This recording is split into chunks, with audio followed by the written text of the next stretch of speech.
از یونس عقید یونس چالاکوان دوباره گنجادا دی بجداری پاسا هلبجاردن داکم. از سندی بشیر وکو ماموستای آمادهی دی بجداری دی پاسا هلبجاردن داکم. از کاروان عبدال چالاکوان دوباره گنجادان دینو که داخلی پاسا هلبجاردن داکم. از حبیب علی گنجه که باجی رضا خودی بجداری پاسا هلبجاردن داکم. از ایمان صبحی ورزشوانمش باجی رضا خودی بجداری پاسا هلبجاردن داکم. از آدار صبری قطابی مدب شگاری پاسا هلبجاردن داکم. از کردستان محمد خلقو باجی رضا خوما دیت بجداری دی پاسا هلبجاردن داکم.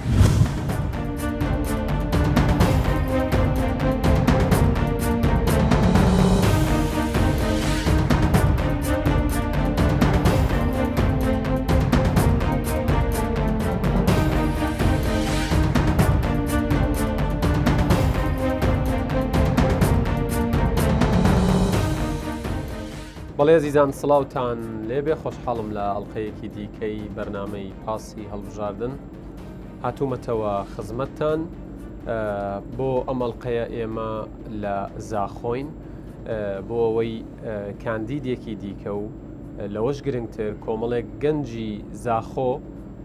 بەسەر بکەینەوە گوێ لە ڕاو بۆ چوونەکانیان بگرین گوێ لەو بابەتانە بگرین کە بەلای ئەوانەوە کێشەیە خەمە داواکاریان لەسەری هەیە و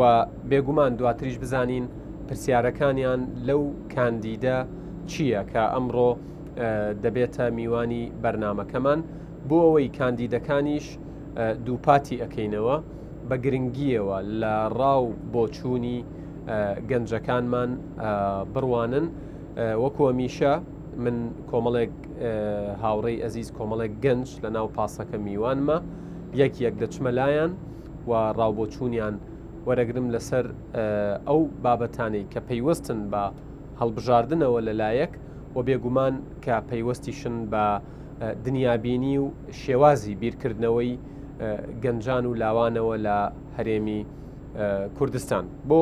سەرەتای بەرنامەکە مایکەکە لای کاکە یونس هاتمە خزمەتی کاکە یونس بەخێربەی ئێمە بەخێربین بۆ زاخۆ زۆر ئاودان بێیاخوا کاکە یونس وەکو گەنجێک چۆن ڕوانیتە پرۆسەی هەڵبژاردن هەستەکەی پرۆسەیە کە پێویستە هەموو 4 ساڵ جارێت دووبارە بکرێتەوە بەێ وەکو هەموو لە یەکدەزانم پرۆسەی دەنگدان پرۆسەیەکی زۆر گرنگە بۆ ئێمە بە تایبەتی گەنجان بۆ ئەوانەی بچنە بەغدا ینی بەرەوانی لە مافی کووردا بکەن لە مافی گەنجان بکەن ینی پرۆژەیەکە بێت بۆ ئەوە ئێدی بەسە گەنجان نەڕۆم بۆ دەروی وڵات ئەم وڵاتە بەجێ نەهێڵن تۆستەکەی ئەگەر ئەو کاندیدانەیە بن بە پەرلەمانتار بەڕاستی ئەرکەکانی خۆیان جێبەجێ بکەن ڕێژەی کۆچکردنی گەنجان کەم ئەبێتەوە بەێ ئەگەر ئەوەنە بەڕاستی بچنە ئەوێ بۆ خەمی ئەم ملەتە بۆ خەمی گەنجان ئەتوانن ئەگەر لە سەدی نە ئەتوانن هەرچی نەبێت 5% ئەو کوچکردنەی گەنجان بڕاوەستێنن باشە وەکو گەنجێک چ تێبینیەکت هەبووە لەسەر کاندیدەکانی ڕابردوو سەبارەت بە بەڵێنەکانیان کۆمەڵێ بەڵێنیان داوە و دواتر بوون بە پەرلەمانتار هیچ تێبینیەکت لەسەر ئەدا و شێوازی کارکردنیان هەبوو لە بەغدا بەێ ئەو بەڵێنانەی دوان ینی 5% نەبردە سەری ینی ئەوانە کاتێ بانگەشەی دەکرد ئێمە ئەوە دەکەن بۆ گەنجان تا ئێستاش هیچ سوودی نەبی ئەنی گەنجان هیچ سوودی لەو بربژێرە دەنگی خۆیان پیاندان و ئەوەندە ئەستیفادە نەبوو بەداخەوە سپاس دەکەم بێگومان دێمەوە خزمەتەچمە لە یادارخان وەکو کاک یونس ئاماژەی پێکردوتی کاندیدەکان کە بەڵێنیان داوە لە بەغدا بێ بەڵێن بوون بەڵێنەکانی خۆیانیان نەبردۆتە سەر ئەمە کاریگەری هەیە لەسەرەوەی کە گەنج هەست کات هەڵبژاردن گرنگ نییە بەێ ڕایە من گەلێک کۆردەگرن لەماتکردن وەلمەتکردم هیڤێت خواد پێلن نیڤڕێ ئەی چی بکرێ باشە بێ کاندیدەکان چی بکەن هەر سوزەکە بزن بێتە بجه بینن هەروەکی وۆنە گوتی هەرچنا بەتش 5 وەم جه بینن ئەم دەشێن پتر هۆری کۆر بنن بابینە لای عزیز نەبێت مایکەکە بێتە لای کاکاروان کاکاروان بەخێر بی سپاس جیب خێراتن بۆ زاخ و سەرچاوە سپاس ئەم کاندیدانە ئەگەر سەرکەوتن و بوون بە پەرلەمانتار پێویستە لەسەر چ بوارێک کار بکەن لە داهاتووە لە پەرلەمانی عێراق. بله ما مستبراستی که گونسی جا شرط بده که اف کاندیدت هنه گلک سوزدانه و خلکه اکید دنیا اصلا پیش کردی جینو که هر گنجک هر جحیله که هبتن دیدگهت ایدی که سیاست چای و چاپ روچتن وایە جابوه که هەر بەڕاستی وایە گەنجەکانمان نەزانن هۆشیارن بله، یه گەنجەکانمان تێگەهشتین، یه بەشی ئەوە تێگەهشتین. شارەزان کە بزانن چیانەوێ و چیان ناوێت. بله ما مستای تیگه هشتین یه فیر بوین چه پرکا سوشیال میدیا چه پرکا اوان برنامه یعنی یه فیر بوین که سیاست چای و چاپ روچت و جا هر اندام پارلمان دمی از و گنجک من کار کر بو اندام پارلمانه که من او زحمت بر و او تعب بر مال خو برای خو حوال خو مبر سر صندوق دنگدانی او چوره بتنه مجرد بهنده بتن دست خو بلند کتب دینتن براستیجی گنجک هشتی و قناعته که دیاف پارلمانتاره چناک و جا هیویا من ش اوان مراشحت اوان پارلمانتاریت اوه خوله بچنه انجمن عراقی اوه خولا پارلمانی وکی وان نبن نوش برینو که اکو گلک سوز وعد دابین بله با ما چه برهم جه ندید هیوات هەیە کە ئەم کاندیدانە و کۆوانەی پێشووتر نەبن. خودی اف کاندیدت نو که تایبت زاخو بر بجر براستی جی حتی نو که ما چه تبینید سرنینن اون کسین زیرک بوینه کسین روشن بیر بوینه و جا اگر هاتو بوی خلا پارلمانی او جهات نداره خستن و چونه پارلمانی دا خازش جنابه وند که این سربورش وان پارلمانتاریش بری وانا پارگیرن وکی وان نبن سوزه که بدن خلکی چنکی دانا سوزه گلک آمازنه تایبت بو کسی که کنی نرد یا کرده همی آب کردن یا جی بجن باجر که وک باجر زاخو گلک قربانی و گلک شهید داینه حتی افرو که گهشتی اوی حدی و اسرام سوزه که بدنمی و صبحی بچم اوی سوزه بجهنینم یاش می خلکی که هیوای زیاتر بڵاو به هیوای گلک تایبت ناف گنجا دا تخوا گنجا گلک بشگو هاویتیه تانو که چه پارلمانتارا چه پارلمان کردستان چه پارلمان عراقی یاش می تانو که هیچ جاره که بحثی الگنجا نهادیه کرنه بەداخەوە. ڕابچمە لای مامۆستا سندی. مامۆستا سوپاس کە لەم بەرنامەیە حاضر بووی. زۆر گرنگە کە مامۆستایەک لەناو پاسەکەیە. وەکو مامۆستایەک هەستەکەی پەرلەمانتارەکان لە داهاتووە توانن چی بۆ مامۆستا بکەن بۆ نمونە. جاری دست به که اسوا کلاوی کردستانی من بریار دایه دهی اکتبر بجداری ده هلبجارتن عراق دا بکم. باش. دا کلاوان جی پیگه خود دست حالات دانویا عراق دا هبیتن. گرنگ اورولاو بجداری دوی پروسا سیاسی هلبجارتن دا بکتن. چمکی اگر تو برای خواب دیه هر ولاتی که مزنترین تویجا گنجا دناوا ولاتی دا هیا. اگر گنج دناوا ولاتی دا بت اولاتا ده ولاتی که گلکا پیز بیتن. بله. کەواتە تۆ هانی گەنجانە دەی تەشجیعیانەکەی کە بەشداری لە هەڵبژاردن بکەن بله. چونکە پێت وایە هەڵبژاردن نەتوانێت گۆڕانکاری دروست بکات. بله مزنترین تویجا هر ولاتی که مگودی گنجن ویا بتن گنج بجداری د پروسا هلبجارتن آدا بکتن دا کو پیگه خود هر دسالاتی که دا هبیتن ئەی وەکو مامۆستایەک ینی بۆ چوونت چییە لەسەر بابەتەکە چ داواکاریەک تەیە لە کاندیدەکان ولات داخوازش کاندیدت کردت کن دمت چنا پارلمان عراقه اول تش جاره رئیس گرتن گرتن آنکو وقت بیشن یک دست یک دل بچنه دنوا پارلمان عراق دا دنوا جرگ بغداد دا یانجید پارلمان عراق دا کرد همی ببینه یک رئیس دا کد دا خوازا ما فیگل کردستان بکد دست کفتن کردا پارزد اف دست کفتن کردا هین تایبتی جی مافین کرداین دستوری وقت بیشن ماده 140 وقت بیشن موچو بوجن کرد و کردستانیانن اف یان کد بیشن باجر یان جگوندن و قطایش کردستانه بزرگین تاثیر کردستانه با حقی پیشمرگه به همان شیوه پیشمرگه شر یعنی دستوره وەکو ینی چۆن بڵێ هێزێکی دانپێدانراوی عێراق ئەبێت مامەڵی لەگەڵا بکرێت باشە مامۆستا سندی سەبارەت بە لایەنی پەروەردە هەستەکەی لە پەرلەمانی عێراقەوە ئەکرێت لایەنی پەروەردە و خوێندن لە هەرێمی کوردستان چاکتر بکرێت اگر بیجم دچاک بیت هشتا منه دیتیا رنگ باشتر لبهت چمکی ما وکو لاوان گنجان باوری پیوی امید اوان سرکردیان یانجی اوان اندامن پارلمان هین که اوه بچینه دناوا جرگ بغداد دا اون یتاتی نه دست نشان کرن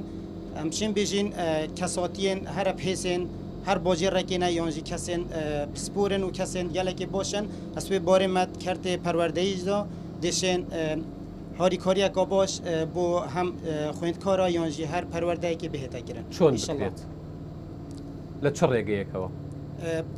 داخوازت کین هر کاندیدا که یانجی هر باجی رکی دمی کاندید هنه هل بجارتن دمی سی وی کاندیدی چه بردسته وانا وین کاندیدا که مراشع بگین یا پل بجیرن دیف تخوا گنجابت یانجی لاوان بید اگر بجن اشناحیا پرورده و کسی یانجی ماموستایی که پسپور بدن ماموستایی که پسپور بد رنگ دشوی کسی باشتر بدن او کسی که دیتره رنگ نوا باجی ریدا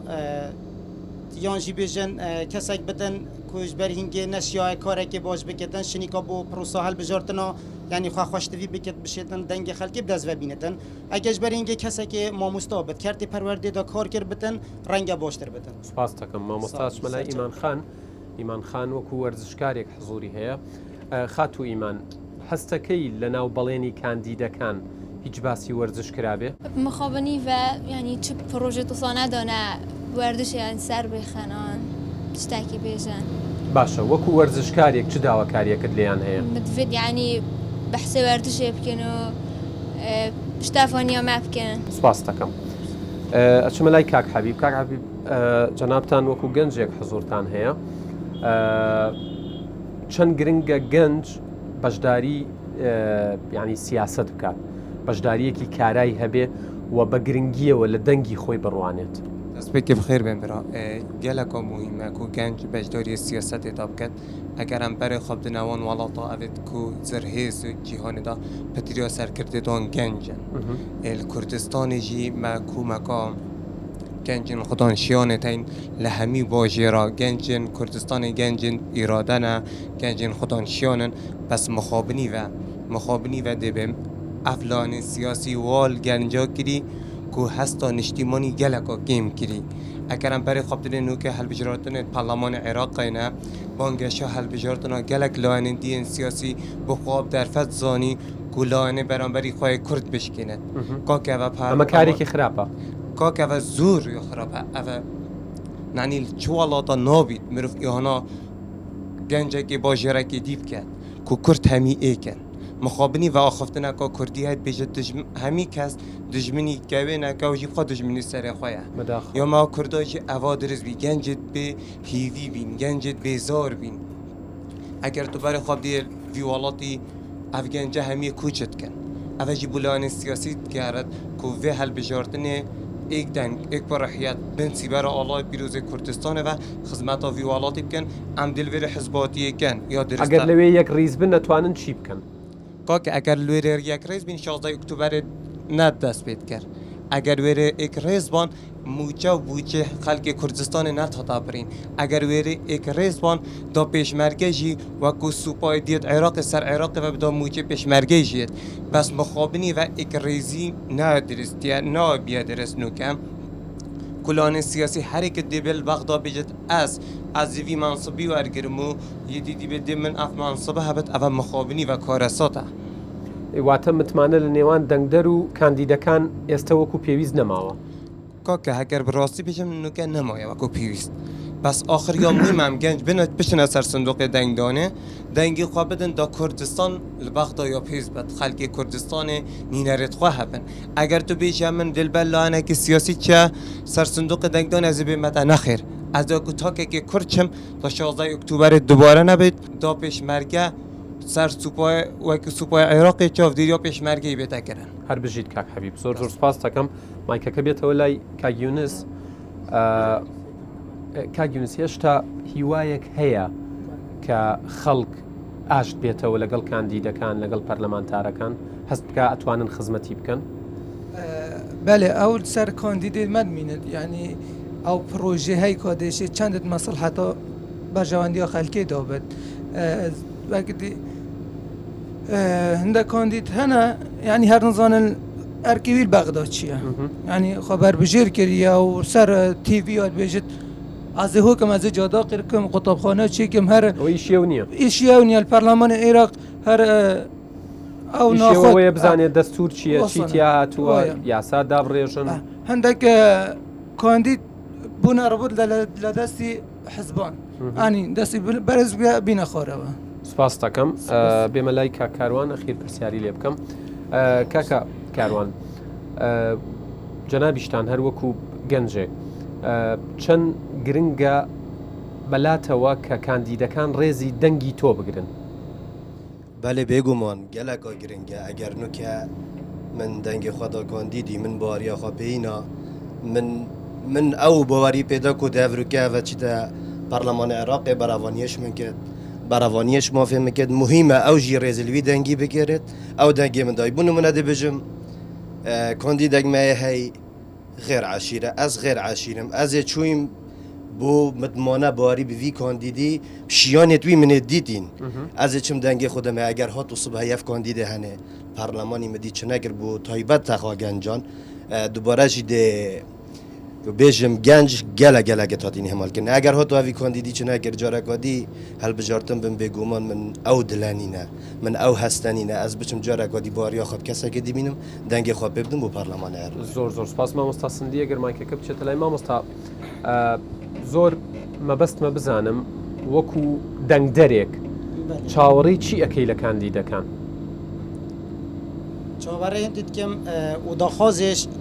ئەوان کاندیداتکەم ئەو کاندیدێت هێنە بەلبژێرکردن بۆ پەرلەمانی عێراقی مەگوتی ئێک ڕێز بن و هاریکار و پشتەوانیا تەخا گەنجا بێتەکردنێ ڕاستیش دوبارە بەحث لێ هاتەکردنێ کوچکردنا گەنجا بۆ وی وڵاتی ڕێژا بێکاری دناوا با جێڕاندا ڕەنگەیە کێم بیا و gelek berbalav biya rêja bêkariya em bijin geleka zor biya di nava her bacêrekê da ev bûye yekê zivrit ku ئەوان نەتوانن هەلیکار دابین بکەن belê هەلیکار بۆ گەنجەکان کە بتوانن ئیش بدۆزنەوە کارێک بکەن belê ew eger hat û hate helbijartin bû Parlemanê Iraqê bûye endamê Parlemanê Iraqê çên yasaya û rêsa darêjin çên bû genca eger çi nebitin kargeheke yan jî her bacêrekê dîf şiyanê wana çên genca kar bêxin زۆر سپاس دەکەم Sağ ol. ئەچمە خزمەتی لای کاک حەبیب ئەزێت نەبێ کاک حەبیب مەبەستمە بزانم ئێوە کە دەنگەدەن مافی دەنگدانتان هەیە چ داواکاریەکت هەیە لە کاندیدەکان کە مەبەستە لە بەغا ئیشی لەسەر بکەن بۆ ئەوەی تۆ وەکو گەنجێک سوود ببینی لە دەوری ئەوان لە بەغدا کۆکە یا گرنگەوە و ئەندام پەرلەمانن ماوەختە چنە بەغدا پێیکڤە سەروان پرۆژە و یاسا و کێموکاسین کوردستانê بسەکنن بوو نمونە مادە 140 بوو نمونە ئەڤدەڤرێت ڤەقەتیای بوو نمونە هێزا پێشمەرگەی بوو نمونە کو وەزارەتا لاوان و گەنجان گرنگی پێدەدان یا هەرێما کوردستانê هەگەرتنوکە بەرێ خۆب دیێتە بیجەکی پەرلەمانی عێراقی دێ ئەندام پەرلەمان چ تەوێرێ gelek endam parlamenê tên dê behsê cadê kin kakeve şûlê te nîne kake bila em xwe serda nebin em xwe serda nebin ez nebicim ez gencim endam parlamanek tiştekî dide min ez dengî xwe bidimê em dê dengî xwe bidinêmî endam parlamenî ku ev ê rastî bêjit bîst ez dê çime wêrê ez dê berevaniyê ji qewara herêma Kurdistanê kin ez dê berevaniyê ji destkeftê Kurdistanê kim heger tu berê xwe bidî tu bîjekî endam parlaman dê behsê bes mûçeyî û bûçeyî kir بيجي تفضل لصدي 20 لصدي بس كاس نابشت وزارة ساخلمية وزارة كهرباء وزارة أوقاف وزارة كاروبار الشهيدان يعني أهمية هذه نبش جوهوتن هر بحثي شولة شوروانيات نكيرن كو عندهم برلمان ما بالينتن ديتن كاكا خلقي تي گشتي گنج تي گشتين أو سردمان نمايا گنج دينمو هر ولاتا كنا بيت بيشگيري الگنجو بيتكرن تو گنجي كوچ نكن سپاس دەکەم کاک حەبیب بێگومان پێویستە گەنجیش خۆی پشگیری لە خۆی بکات و بخوێنێتەوە شارەزایی هەبێ معریفەتی هەبێت توانای هەبێ بۆ ئەوەی بتوانێت تێبگات لەوەی کە ئەویش مافی خۆی هەیە چونکە بەتەنها بڵێ من مافم هەیە بەس نییە ئەبێ ئەویش بەشی ئەوە لێ هاتووی و شارەزایی هەبێ کە بتوانێت داوای مافەکەی بکە سەوردە وردا ڕووین بەرەو لای کاندیدەکە لەوێ کۆمەڵی پرسیاری دیکەشی لێ یەکەین زۆر سپاسانە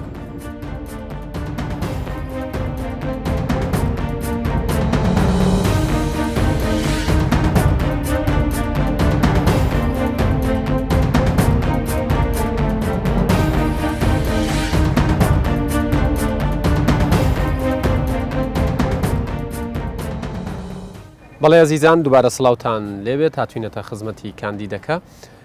و لەگەڵ ئەو گەنجە بەڕێزانە بۆ ئەوی کۆمەڵێک پرسیاری دیکەی ئاراستە بکەین خۆتان نەزانن لە ناو پاسەکە گفتوگۆمان کرد هەمیشە گفتوگۆی ناو پاسەکە بێ بە هەوێنی پرسیارەکانی دواتر بۆ ئەوەی بزانین ئەو کاندیدانەی لە داهاتووە سەر ئەکەون و ئەبن بە پەرلەمانتار چۆن و بە چ ڕێگەیەک وەڵامی داواکاریەکانی گەنجەکانە دەنەوە و لە ئاستی بەڵێنەکانی خۆیان دابن من پێشەوەی بچمە لای گەنجەکان بۆی پرسیاری خۆیان ئاراستە بکەن ئەچمە خزمەتی کاندیدی میوان بۆ ئەوەی خۆی بناسێنێت و قسە بۆ بینەران بکات فەرمووی. ئەس عەبدولواحد ئەحمەد ڕەشیدم نەویە شێخ تەهای مەڵاتای بێ سلێڤانەی مە دایک بووە ساڵە 1964 مە باجێڕێ زاخۆ تاخێ بەدرخان پێشمەرگە بوومە کادرێ پارتی دیموقراتی کوردستانم ئەیکی هەیڤا چار ساڵە 1991 گەلێکە بسەختی بریندار بوومە و دەربەدەری سووریا بوومە پشتی زڤڕینا من ژمارەکە زۆرە پلە و پۆستێن لەشکەری و پارتایەتی من وەرگرتینە و لە هەموو جیهان ئەشێم بێژم من کار کردە تایبەتی بەرپرسێ سێ لژنێت ناوچا بوومە و بەرپرسێ چوار نویسینگەهێن لقێن ئێک و لقێ هەش بوویمە. بەڵ سوپاستانەکەم ئیتر وردە وردە ئەچمە لای گەنجەکان بۆی پرسیارەکان ئاڕاستی جەنابتان بکەن و ئێوەش دوایەوەی ئەم چوار پرسیارە وەرەگرین وەڵامیان بدەنەوە پاشانە چینە لای سێ پرسیارەکەی دیکە لە ماوەیەکی کورتەس لە سی چرکەیە پرسیاری خۆت بکە خۆت بناسیێنە و پرسیارەکە بکە. من یونس عەگید چالاکوان لە بۆری گەنجان دەستپێکی دووبارە بخێرهاتنە پاسی هەڵبژاردن دەکەم کوردستان 24 ئەو بخێرهاتنە مامۆستای جیتکن ئەبر وەختی خۆدایەمە بۆ vê گفتوگوێ پرسیارم بۆ مامۆستای ئایا پرۆژێتە چییە ئەگەر هاتوتە دەرچوێ پرۆژێتە چییە بۆ گەنجان؟ زۆر سپاس کاکە یونس ئەگەر ئەو خاتونە از آدار صبری قطابی ما برنامه دا چه پارلمان عراقی دا سروان دوریم وقتیاش کردستانه زۆر سپاس حبیب علی گەنجێکی باژێ ڕێزاخۆ وەکو دیار جەنابەتت بانگەشە خۆدا دیار کردی و پێشمەرگە دێچکی بوو پێشمەرگەی کوچتە سەر عێراقی و موچە و بووجێ پێشمەرگەی شوێرە بێت و من وێت پرسیارەکە جیواز بکەم جەنابەتەتی خوا چ لێجنێدا بینێت کول پەرلەمانە عێراقی چنکۆکۆ دیار بەلکی گەلە پرسیار بوو دەبینەکردن بەس جەنابەتە خوات کیش لێجنێدا دێبینە یعنی کیش لێجنێدا دێ سەرکەفتی بی و هیویدارم جەنابەتە ئەو پارتاتە دەست نیشان کردی پارتەکە کوردستانیا و کوردینی لنکیا گرنگە دلوێرە کورداتیە بکی نەحک و حزباتیە فەرمون. از کردستانم به برنامه تا چه بو مافه آفرده یعنی دی چه پیشگیری آفرده که دەربارەی ئافرەت ئەس بێژم ئافرەت نەبەست نیڤاژیانەیە و نەبەست نیڤا جڤاکیە ئەس بێژم ئافرەت ژیانە و جڤاک هەمیە ئەگەر ئافرەتەکە باش ئەم خزمەتەوێ بکەین و مافێت وێ بدەینێ بێشک دێمە جڤاکێکی ساخلەم هەبیت و نەوەیەکی ساخلەم دێمە هەبیت و کوردستانەکە ئازاد و سەرفەراز دێمە هەبیتن هەر چیەکە بۆ ئافرەتێ بێتەکردنێ گەلێکا کێمە و ئەس پشتەوانێ ئافرەتێمە و ئەس بێژم لە هەموو جهال جڤاکێمە حتا ئەڤر و سوپا سالاریە و ئافرەتێ وەکو پێدوی نەشایە مافێ خۆ وەربگریت پێدویە ئافرەتە بخۆ بخۆژی ڕابتە سەرپیا داخوازە مافێت خۆ بکات و ئەس وەکو کاندیدێک دێ پشتەوانێ مافێت ئافرەتێ بم بۆ من سەرفەرازیە ڕێکێ بدەمە ئافرەتێ بریتانی یەکیشوان ملەتێن گەلە کە بنارن دنیایدا و یاساین دیموکراسیەتێ دەیناتینە هەردەم دەبێژن ladies first پێدویە ئەموی کولتوری ناف وڵاتێ خۆ ناف ملەتێ خۆ بەربەڵاو بکەین و خزمەت ئافرەتێ بکەین و دەلیڤێ بدەینێ. سەبارەت بە پرسیارەکەی کاک حەبیب لەسەر یەکێکیان تایبەت بوو بە پێشمەرگە و مافەکانی پێشمەرگە و امتیازاتی پێشمەرگە و موچەی پێشمەرگە و لقی دووەمی پرسیارەکەی تایبەت بوو بەوەی لە چ لیژنەیەک خۆت دەبینیتەوە. دەربارەی پێشمەرگای بڕاستی ئەوە لە عێراقێ دژی پێشمەرگەی تێتەکردنێک و نەهەکە گەلەکە مەزنە الصالة 2003 وحتى أفروكا كو عراقاني أمد بيجني زور بمخابني ذا هرچند الدستور عراقي بيشمرقة بشكة اش رخصتنا بالرفاني كرنيش عراقي لمخابن حتى أفروكا حكومة عراقي وهاف حكومة ثاتين دا مزراندن ايكل دي في ايكي هيج كساكي سروك وزيرة عراقي وهميجي بربرسن لشكريين ايكينا مخابن نفي شكك نشكك نموشك نجلكك نا امكاناتك جبو پیشمرگه فريكريا دا كراهنام بينا كرني اوه غدرك الپیشمرگه ثيثا كرني سر الرأي هنده ام برانبر داد بينن مخابن گلک کردین خوفروش هبون پشتوانیا یاسای و حشد ببیت تشتکی فرمیت عراق دا و یاسا بو بیت در خستن و ملیار دلار بو بین ترخان کرن و تانک و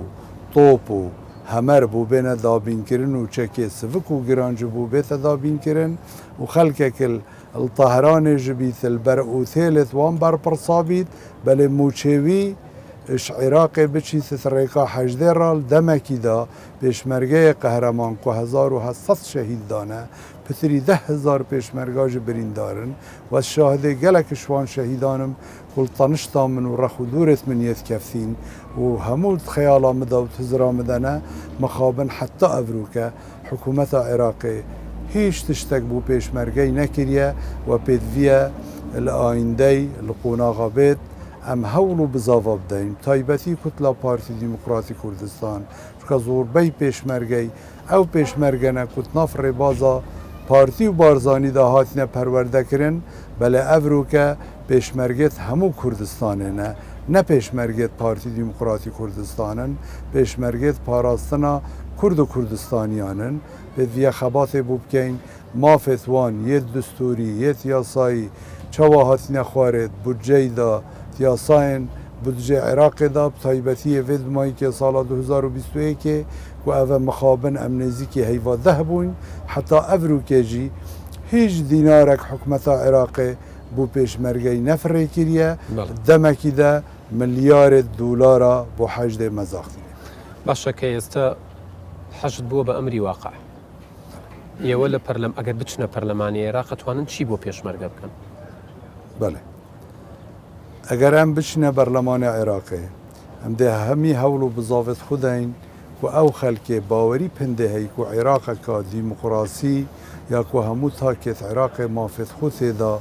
برجسته بکن و تیدا ببین نول گلوانا کاری بکن بو هنده گلکش اویا سایت هاتی ندیناتن کاری بو بکن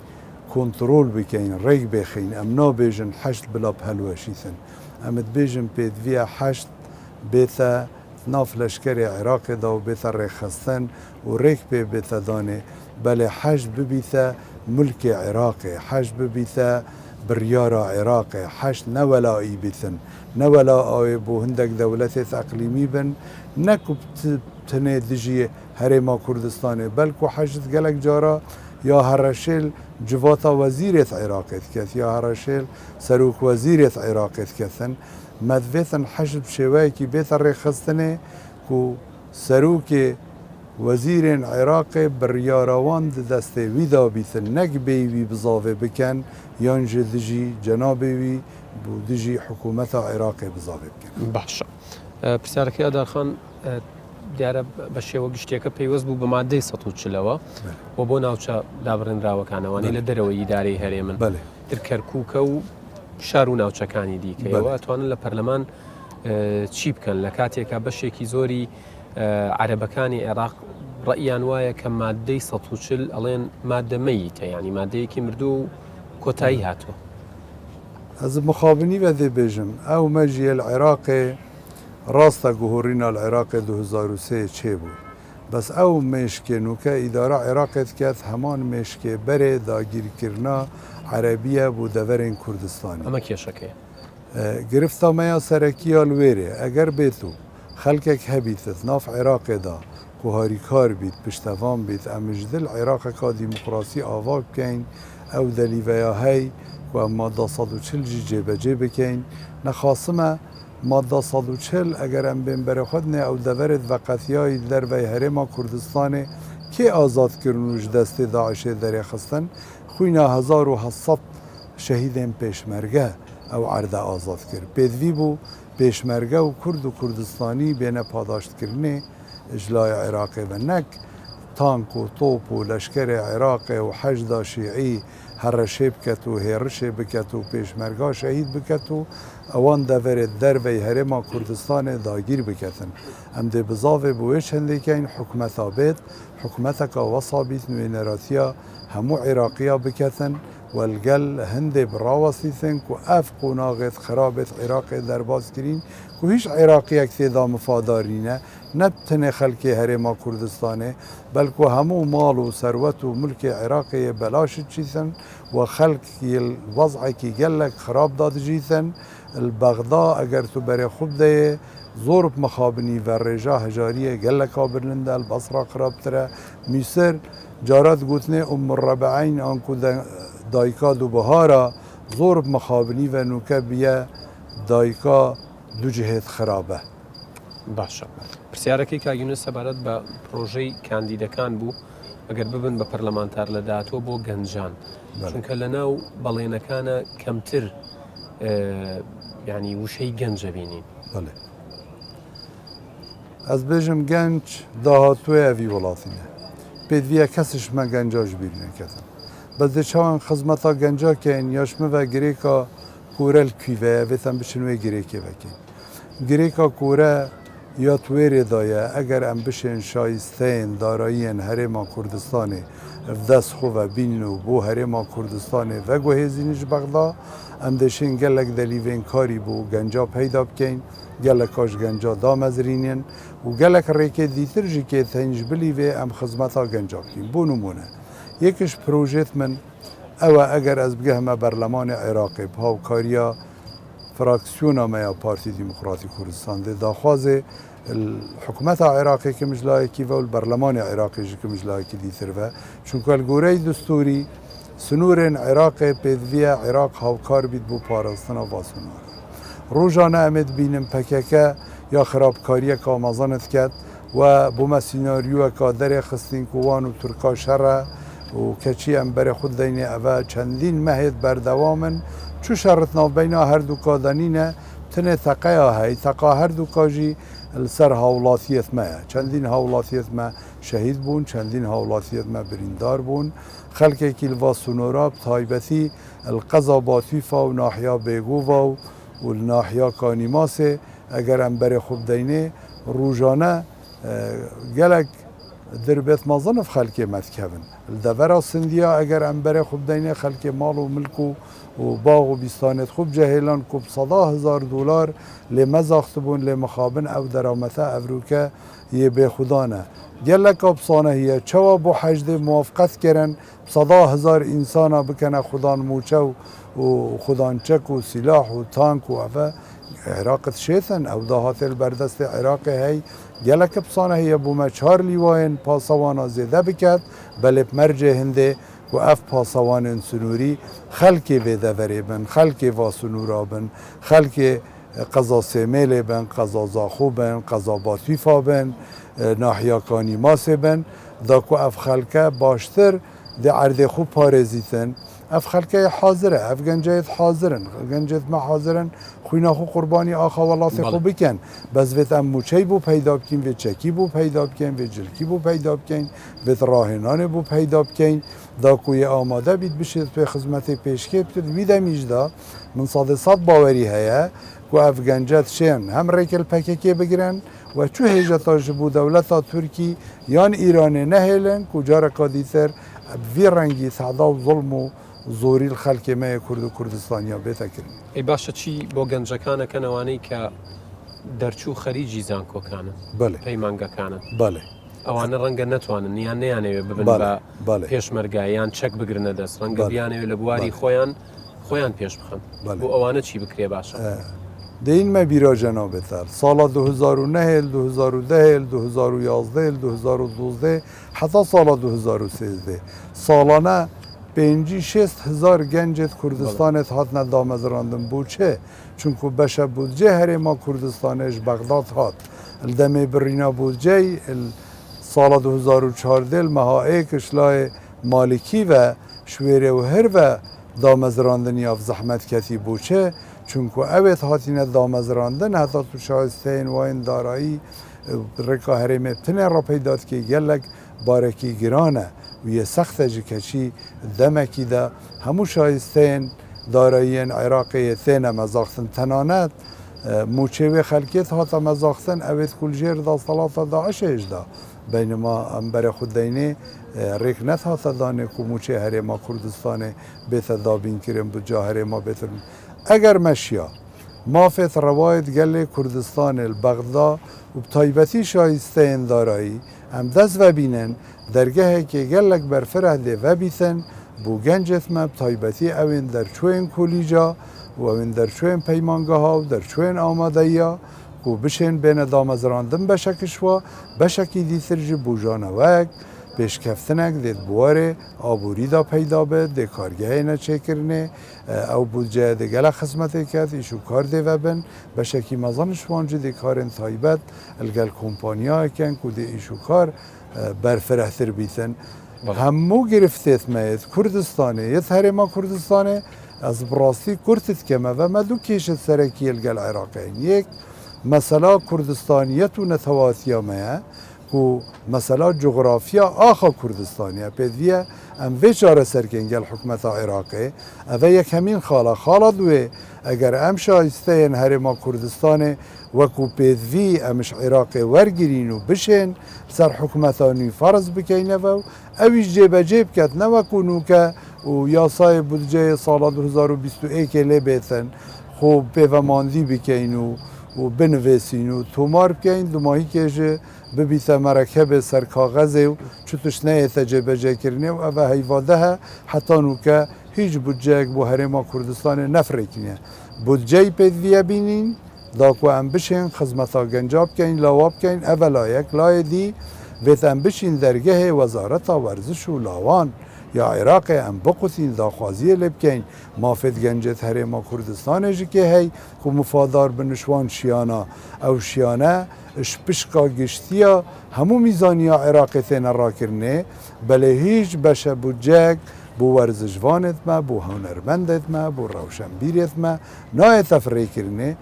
لو ما پیدویه کاری بو ویجب کن و اگر پیدوی بو نک درگه وزیر ورزش و لاوان بقوتیم بلکو پیگ و وکو فراکسیون بشین درگه سروک وزیرت عراق جی بو هر کاره که پیدوی بتن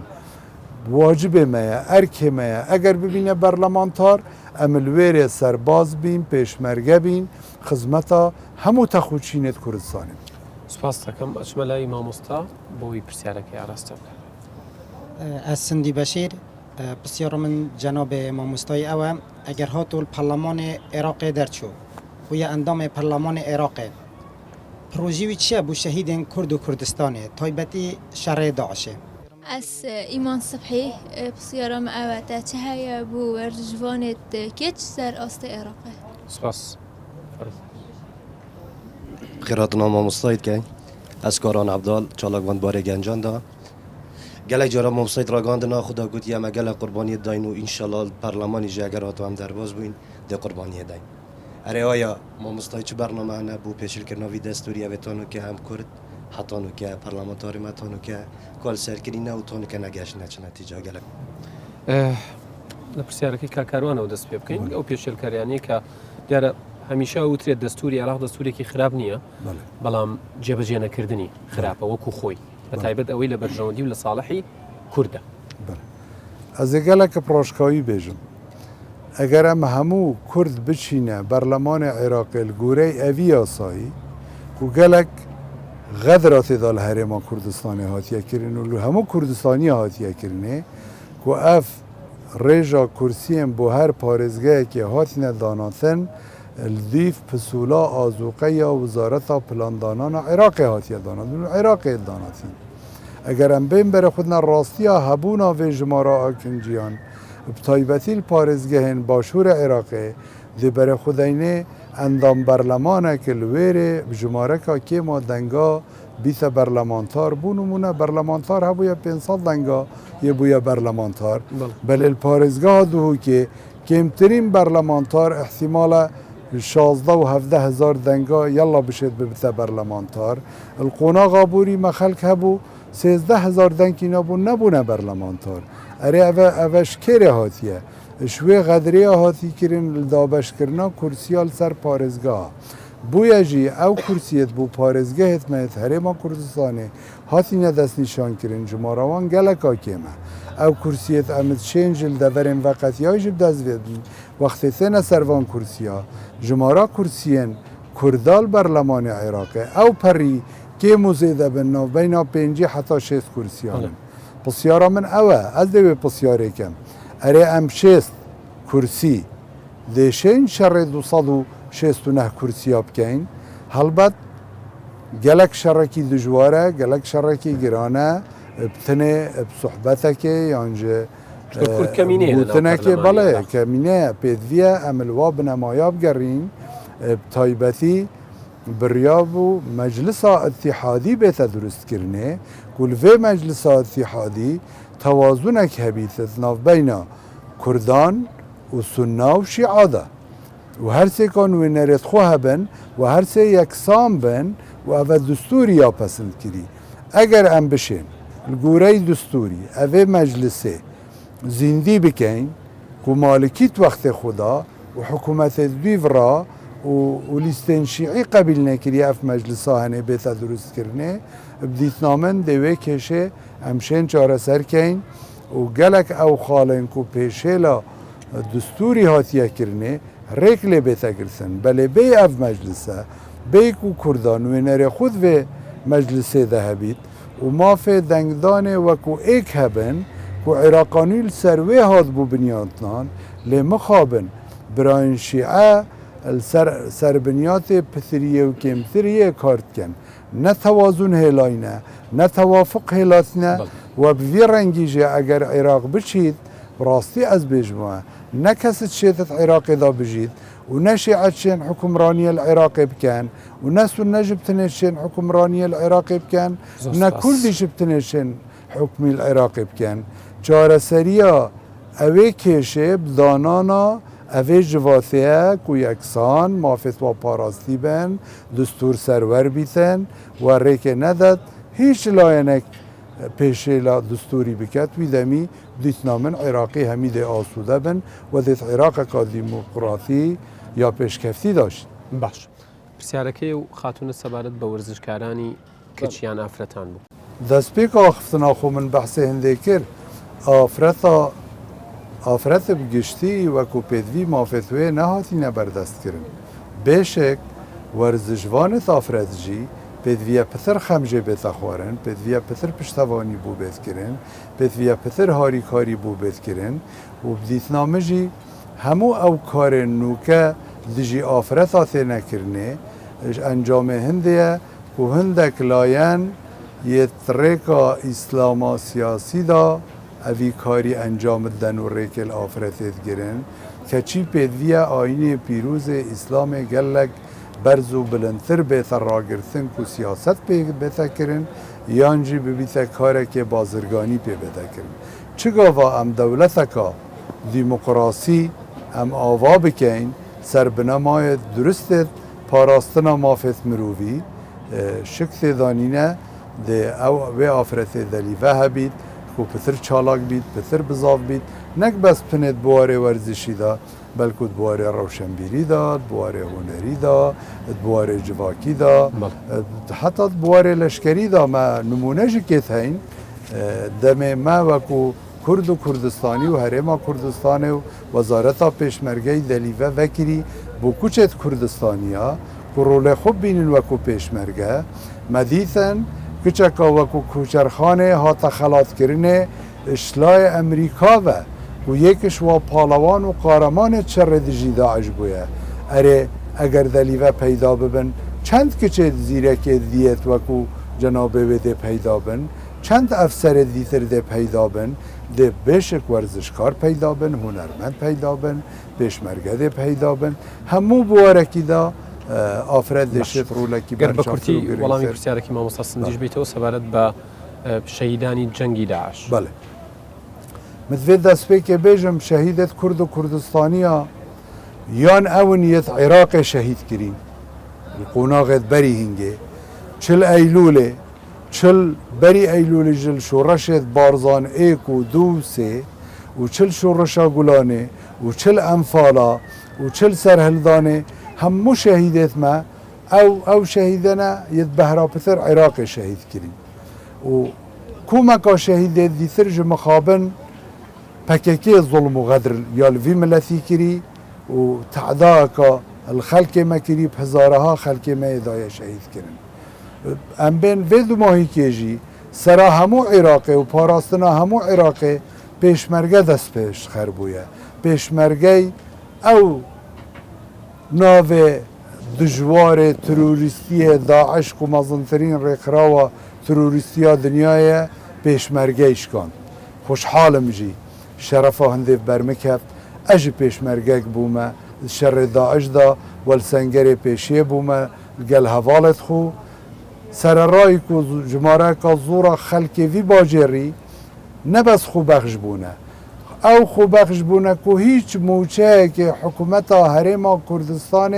الدفوان نبو نه پیشمرگت گلانه بون و نه خانه نشینت ایلوله بون و نه پیشمرگت نوکت دامزران دیجی بونه خلقه کی وی باجری دلسوز کرد و کردستان بویه اش بردکانا خو هات بو اش حلاقیا خو هات بو اش بازرگانیا خو هات بو اش کریکاریا خو هات بو صنعتکاریا خو هات بو هات نشهید کرن ما وی باجری پتری 11 شهیدای داین هیچ پیوندیه کو گریدان کاوانا بوار موچه ده الگل حکومت هرما کردستان نبویه و از شمج بیجن 3-4-5 جارا جتمتیوانا ما خلقک هبویا بریندار و همو خوبخش بون و همو لقا هشت بون و کارت کرن بزافت کرن به هنده شرف و کرامت همو خلق کردستانه بپارزن امشانازی پیت کن اره پسیار اوه بو عراق موچه شهید حجده حیوانت داد و شکوما پارت عراق راد کرد یعنی نش بهرا عراق راد کرد شکومه راد کردن اره بوچی معاش شهیدت مجنو دثما اوید کل دیجی شر داعش هاتنا شهید کرن بوچی معاش و شهیدانا دثما اوید وانا انفال کرین و زنده بجال کرین و بساخی کرینت بن آخیوه بوچی معاش شهیدت ما شر گلانه نادثما باشا كان عبد الواحد ببوره من كاتكم تقريبا 28 دخولك من تواو كردووە کۆتا پرسیار مەکەم و بانگەشەی خۆت بکە یەکێک لە ڕێگەکانی بەرگریکردن لە خوێنی پێشمەرگە شەهیدەکان بەکارهێنانی زمانی کوردی لە پەرلەمانی عێراق ئێوە چ پلانێکتان هەیە بۆ ئەوەی زمانی کوردی لە ناو پەرلەمانی عێراق وەکو زمانێکی دانپێدانراوی دەستوری بەکار بهێنرێت قسەی پێ بکرێت لەلایەن پەرلەمانتارەکان دستوری ئەو زەڵال یا دیار کردی و یاساژێکێ پێ هەی پێدویە کاری لەگەڵ حکوومەتە عێراقێ بکەین و سەر بڕاوەستین ئەو جهێن و vê biryarê jêbecê neket yêkiş erkêt berlemantarî ew e nebez berrevaniyê Kurd û Kurdistaniya bikir demê nivêsîna yasayekê belku bû dîvçûna jêbecêkirina wan yasaya we ez hez dikem bersiva evî hevalî jî bidin ku pisyariş bikir belê kîş lijnê ez şêm rolê xwe bînim ez hez dikem bersivê bidem ku min piter rolek hebûye di babetê peywendiya da wekû berpirsê peywendiyê liqayek bû me li sala 93 we gelek karên taybet jî gel leşkerê Emerîkî min encam dayne bû xizmeta Kurd û Kurdistanê û serkirdatiya Partî Demokratîk Kurdistan heman demda li gel wan rêxirawê biyanî من پیوندی هبونه و کار پیوندیات کرد و الوید ماهی که جل سال 2014 حتی 2018 بشکی کار من برپرس نویسینگه ها پیوندیت لقی هشت بوم دیتنا من اگر از بم اندام لجنا پیوندی در و برلمان عراق دا دشم گلک خدمت بکم به تایبتی او فشارا ترکیه و ایران این سر حریم کردستانه بما پالنرک همو روزه که البردرگه وزارت در و یا عراق بکم و داخواست بکم مافێت هەرێما کوردستانی و سنوورێت عێراقی باشتر بێنە پاراستن و vê rolî ez bigerim zor spazî bû. سپاس بۆ جەنابیشتان سەیری ئەو کامێرایە بکەن و بانگەشەی خۆتان بکەن. داخوازل خەلکێ خۆیە خۆشتوی بکەن. القەزا زاخۆ والقەزا سێمێلێ والقەزا باتویفا والهەردوو ناحiyên ku taze biryar pê derkefî inşallah bêgova ve xwankê û hemû nahiyên dîtirê serin va herdû qeza ve. Hemû komalgehên vê deverê, hemû gundê til vê deverê. Hüvîdarim dengê xwe bikine çekekî bihêz بۆ پارتیەکە بەهێز دا خزمەتەکە باش بکات بۆ کورد و کوردستانیا بەردەوام بەڕەوانیە بکات و ژمارە 23 بازنێ دوو